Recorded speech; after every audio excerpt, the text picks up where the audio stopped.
Amerika Birləşmiş Ştatlarının New York şəhərində yerləşən Türk evində Azərbaycanın Birləşmiş Millətlər Təşkilatı yanında daimi nümayəndəliyinin təşkilatçılığı və Türk Dövlətləri Təşkilatının üzvü və müşahidəçi ölkələrin Birləşmiş Millətlərdəki daimi nümayəndəliklərinin birgə dəstəyi ilə ənənəvi Novruz möcüzələri uşaq rəsm sərgisi keçirildi.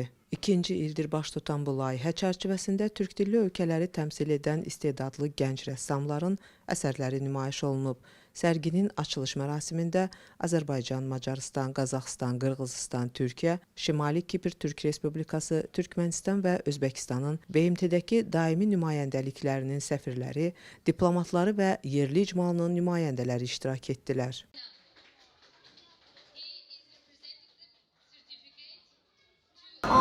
So basically, I made Kirahu in Jiftan and Shusha.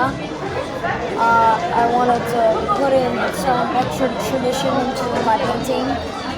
Tədbirdə çıxış edən Azərbaycan Respublikasının Birləşmiş Millətlər Təşkilatı yanında daimi nümayəndəliyinin müşaviri Leyla Novruz bildirdi ki, sərginin təşkil olunmasının əsas məqsədi Novruz bayramının dəyərlərini və ənənələrini tanıtmaq, həmçinin türk dilli ölkələrin zəngin mədəni irsini nümayiş etdirməkdir.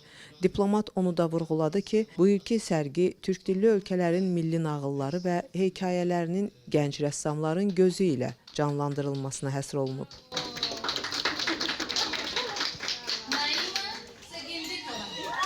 Türkiyənin Birləşmiş Millətlər Təşkilatındakı daimi nümayəndəsi Əhməd Yıldız Azərbaycanın təşəbbüsü ilə baş tutan layihəyə ev sahibliyi etməkdən qürur duyduğunu bildirdi və Azərbaycanın Birləşmiş Millətlərdəki daimi nümayəndəsinə təşəkkür etdi.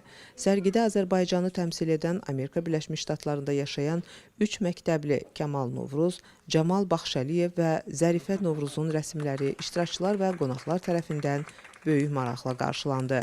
Azərbaycanın Birləşmiş Millətlər Təşkilatı yanında daimi nümayəndəsi Tofiq Musayev sərgidə iştirak edən Azərbaycanlı məktəblilərə sertifikatlar təqdim etdi. Sərgi gün ərzində Türk evinin ziyarət edən qonaqlar üçün açıq olub.